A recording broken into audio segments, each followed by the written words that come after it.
Merhaba arkadaşlar, hoş geldiniz. Bugün sizlerle bu uğur böceğini, amigurumi uğur böceği yapacağız. Bunun için şöyle bir anahtarlık aparatımız var. Anahtarlık yapacağım ben. Şöyle bir karga burun anahtarlığı sıkabilmek için 2.20 milim tığ kullanıyorum.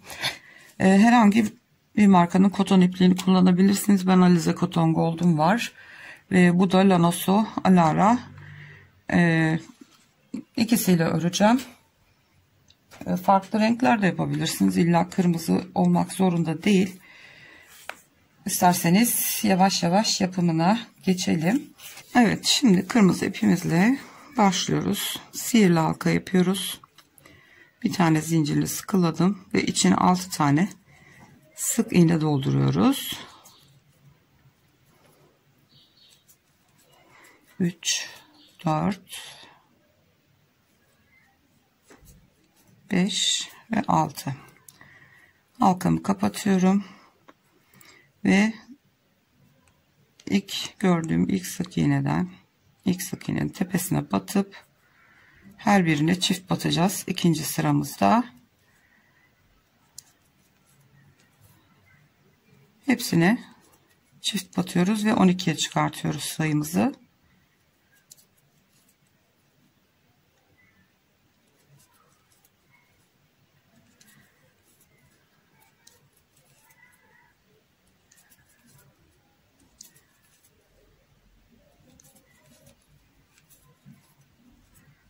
Evet, 12'ye çıkarttık. Bir fazla bir tek bir çift bölüyoruz ve sık iğne sayım 18 olacak.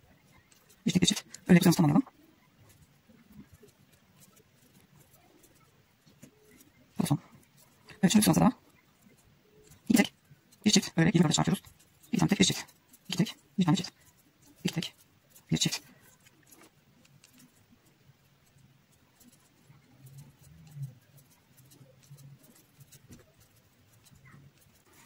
Evet, dördüncü sıramızda da iki tek bir çift örerek sayımızı 24'e çıkarttık.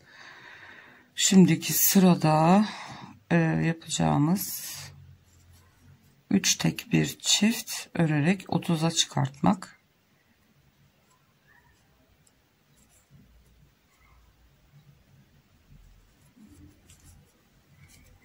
Bir, iki, 3 tane tek, bir tane çift örüyoruz.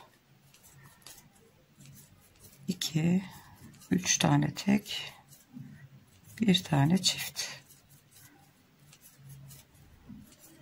3 tane tek, bir tane çift.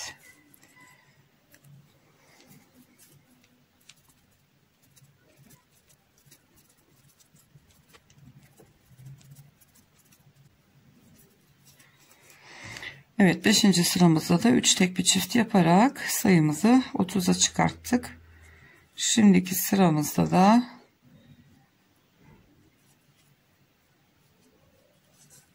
4 tane tek öreceğiz. Bir tane çift öreceğiz. Bunu 6 kere tekrarlayacağız ve sayımız 36 olacak. Evet arkadaşlar, 4 tek bir çift olarak 6. sıramızda ördük ve 36 tane sık iğnemiz var. Şimdiki sıramızda 5 tane tek, 2, 3, 4, 5 tane tek, bir tane çift. 6 tekrar yapacağız ve 42 tane sık iğne elde etmiş olacağız. 5 tek bir çift 7. sıramızda ördük ve 42 tane sık iğnemiz var. Şimdi bu sıradan sonra 3 sıra artırma eksiltme yapmadan 42 tane sık iğnemizi öreceğiz ve uğur böceğimizin üst kabuğu bitmiş olacak. Evet arkadaşlar, 3 sıramı ördüm. Şimdi son sık iğnedeyim. Bir tane yan tarafa kaydırma zinciri yaparak ipimi dikecek kadar uzun bırakıp kesiyorum. Bu parçamız bitti. Şimdi alt tarafının parçasını öreceğiz. Onu örerek göstermeme gerek yok aslında, çok basit. 42 sık iğneye kadar arttırdığımız yere kadar öreceğiz. Şu son ördüğümüz 3 sırayı örmeyeceğiz sadece. O da şu alt kısmı olacak. Yani 1 2 3 4 5 6 7 sıra. 5 sık iğne bir arttır, 5 sık iğne bir arttır yaparak 42 sık iğneye ulaştığımız sıraya kadar örüp bitireceğiz. 3 sırayı örmeyeceğiz. Şu kafa kısmımız var, onu gösterebilirim hemen. Şimdi isterseniz şu parçasını da örelim, ondan sonra geleyim kafasını yapalım. Evet arkadaşlar, şimdi ilk parçamızı bitirdik. 42 sık iğne kadar ördük. Sonrasında artırma eksiltme yapmadan 3 sıra daha ördük ve bu şekilde ilk parçamızı yapmıştık. Şimdi ikinci alt parçasını da 42 sık iğneye kadar 7 sıra ördük ve burada bitiriyoruz. Düz sıra örmeyeceğiz. Bir yan sık iğneye kayıp kaydırma zinciri yaptım ve ipimi kesiyorum. Bunu kısa kesebiliriz. Çünkü öbürüyle dikeceğiz birbirine. Ve bunu sıkıladım güzelce. Şöyle içeri alayım. İçte kalsın. Şimdi iğneme ipliğimi geçiriyorum. İlk parçadaki dikiş için bıraktım. Bunları birbirine bir dikelim.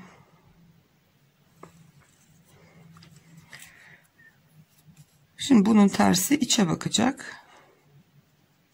Bu zaten kıvrık olduğu için tersi içte. İkisinin de başlangıç bitiş yerini birbirine denk getirerek koyuyoruz. Yani altta da üstte de düz tarafımız dışa bakıyor. Şimdi bu şekilde ikisi de 42 sık iğne olduğu için herhangi bir potluk bir şey yapmayacaktır. Ve şimdi bunu buradan karşılıklı batarak dikeceğiz.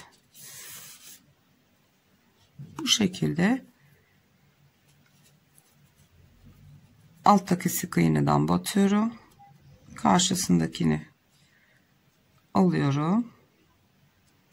Şöyle ikisini birlikte alıp ve dikiyoruz birbirine. Bu şekilde bunu komple dikelim. Kapatmadan evvel içine elyaf dolduracağız. Şöyle göstereyim. Arkadaki sık iğneyi alıyorum. Üst parçadakinin sık iğnesini alıyorum ve birbirine dikiyorum.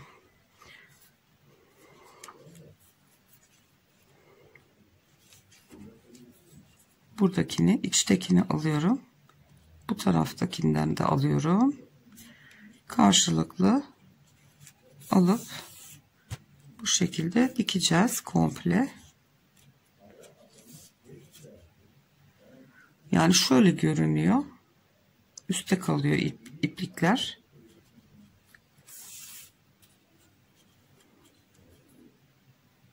Şu şekilde bir alt parçadan bir üst parçadan bu şekilde dönerek komple bu parçamızı, düz parçamızı kabuk parçasına dikelim. Ben de bir dikeyim geliyorum.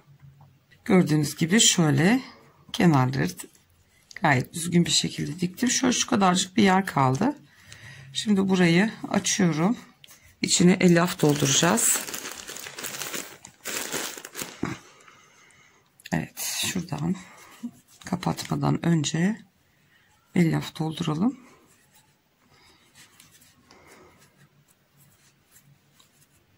Bunu böyle bebeklerde yaptığımız gibi çok taş gibi doldurmamıza gerek yok.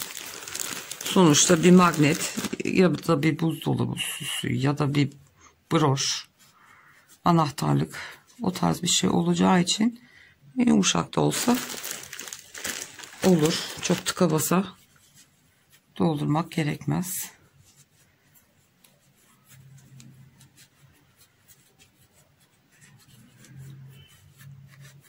Evet, bu kadar yeterli. Şimdi şu kalan kısmı da dikip kapatalım.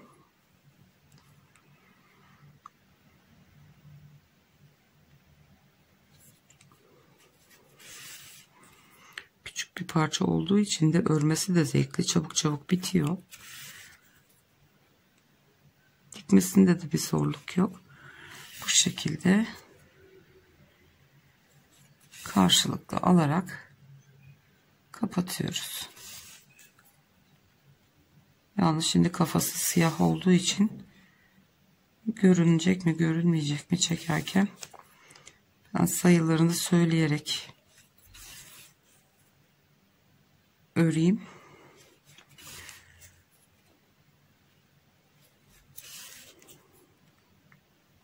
Siyah ipliğin de bu kötülüğü var işte, belli olmuyor. Evet, şuraya bir tane daha dikelim. Evet, ve dikiş işimiz bitti. Şimdi şu başladığımız yer, hani iplikleri kaydırma zinciriyle birleştirdiğimiz kafayı bu kısmında diktiğimiz zaman diğer taraflarımız gayet düzgün bir şekilde duracak. Bunu şöyle arkadan bir çıkartalım. Tekrar alt kabuğuna doğru iki kere batıp yürüttük. Tabii şöyle çektirmeden. Evet, bu ipimizi kesebiliriz.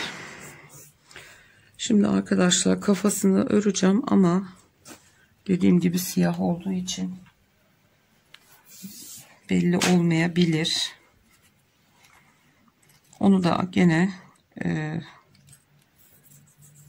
sihirli halka yaparak başlıyoruz. Zincirle sıkılıyorum. 6 tane sık iğne dolduruyoruz içine.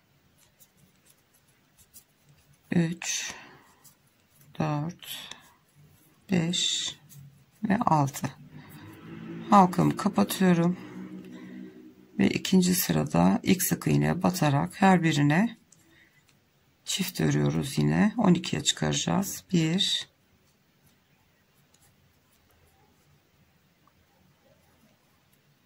2 3 4 5 6, hepsine çift batıyorum. 7 8 9 10 11 ve 12. Evet, ikinci sıramızı bitirdik. Üçüncü sıraya geçiyoruz. Bir tek bir çift örüyoruz. 1 2 3 4 5 6 7 8 9 10 11 12 13 14 15, son kez 16 17 ve 18. Evet, bir tek bir çift örerek 18'e çıkarttık. 3 sıramız oldu. Şimdi bir sırada 18 tane sık iğne öreceğiz. Şöyle devam ediyorum ilk sık iğneden itibaren. Şimdi bir sıra 18 sık iğnemizi örüyoruz.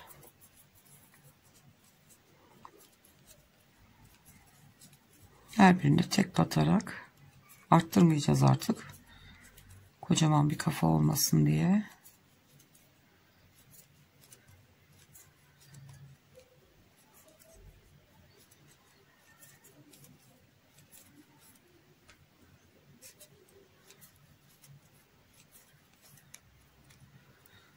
Evet, sıra sonuna geldim.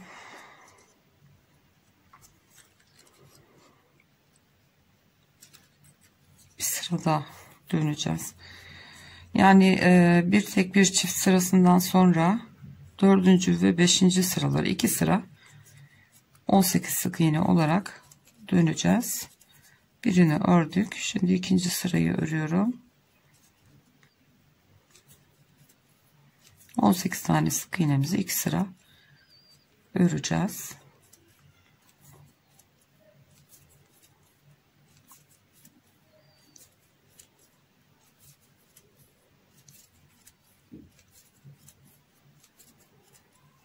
Evet, sona geldim.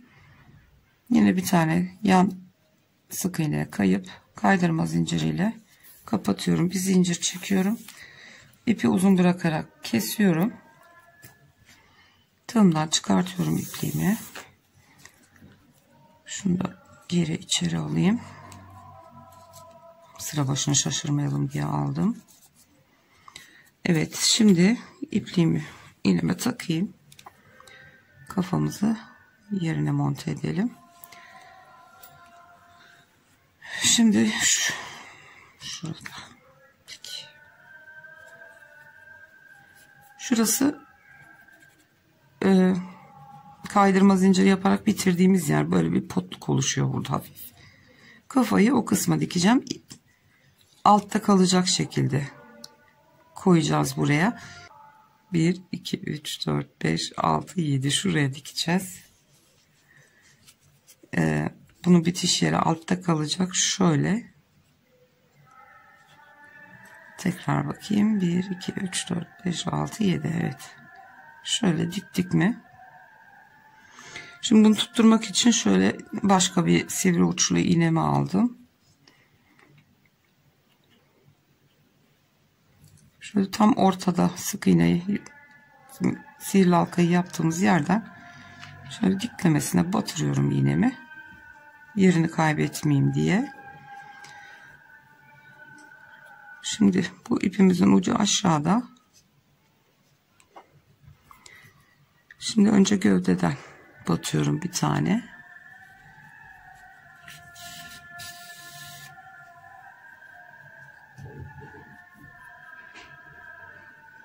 Bir tane kafadan alıyorum. Aynı diğer bebeklerde yaptığımız gibi bir kafadan, bir gövdeden dikeceğim.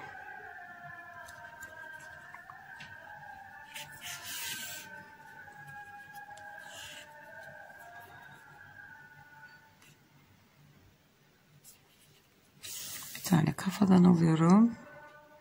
Bir tane gövdeden alıyorum.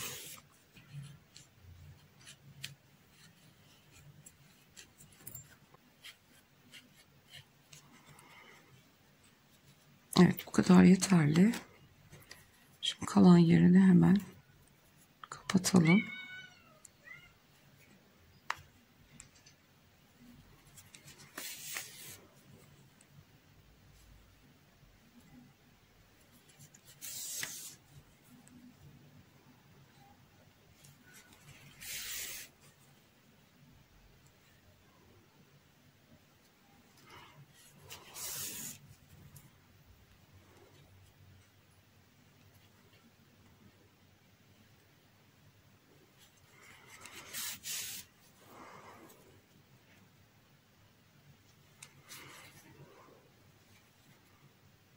Evet, şimdi şu beneklerini yapalım. Şöyle sık iğnenin merkezinden değil bir üst sıradan çıkıyorum herhangi bir yerden. Bir sık iğne atlayarak ikincisine batıyorum. Bir iki tane atlıyorum tekrar. Bir iki atlayıp batıyorum. Ya böyle göz kararı, maksat benekleri olsun. Şöyle bir iki sıra bırakıp üçüncüsüne atlıyorum.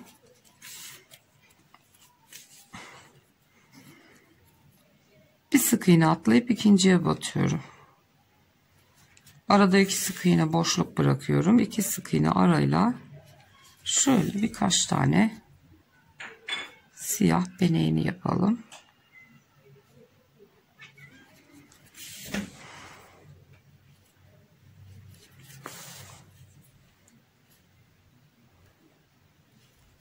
Bu size kalmış. İstediğiniz gibi yapabilirsiniz.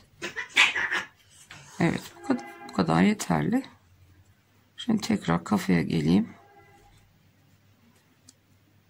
Şu sık iğneden çıkalım. Evet.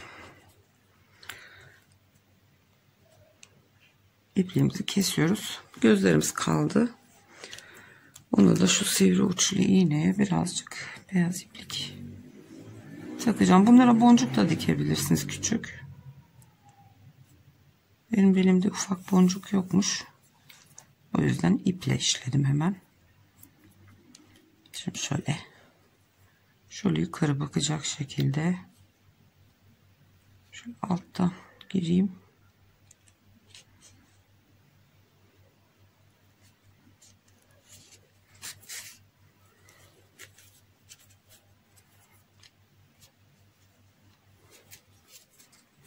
Evet, bir yan sık iğneden tekrar aynı noktadan çıktım. Şöyle 3 kere ya da 4 kere dolayabilirsiniz.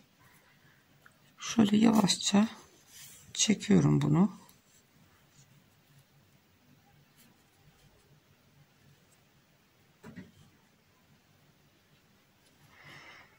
Ve tekrar aynı noktaya geri batıyorum. Şöyle ileriden 2 sık iğne öteden tekrar çıkıyorum. Diğerini yapacağım. Bakın şöyle minik bir göz oldu. Bir yan taraftakine batıp şu çıktığım yerden çıkıyorum. 4 kere doladım.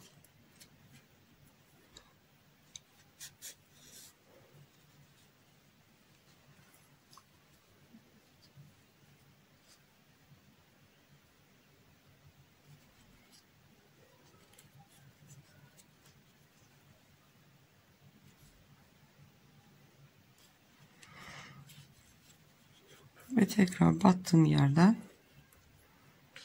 aynı yere battım. İğnemi alt tarafa yürüttüm. Evet, şöyle 2 tane minik göz yaptık. Şimdi bu ipimi de kesiyorum. Ve anahtarlığın şu ucunu, aslında bunun ucunda ayrı bir parça daha olması lazım ama nedense bunlar böyle geldi. Şu ortada tam sihirli halkanın olduğu yere batırıp şu sık iğnenin birinden çıkacağım. Çıkabilirsem tabii. Bir halka olması gerekiyordu burada. Evet. Şimdilik böyle takayım. Evet. Şöyle bir şey oldu. Evet, bitti anahtarlığımız. Dediğim gibi magnet olacaksa mıknatıs, broş yapacaksanız yaka iğnesi monte edip o şekilde de yapabilirsiniz. Buzdolabı süsü vesaire. Evet arkadaşlar, bugünkü videomuz da bu kadardı. Bir sonraki videoda görüşünceye kadar kendinize çok iyi bakın. Hoşça kalın.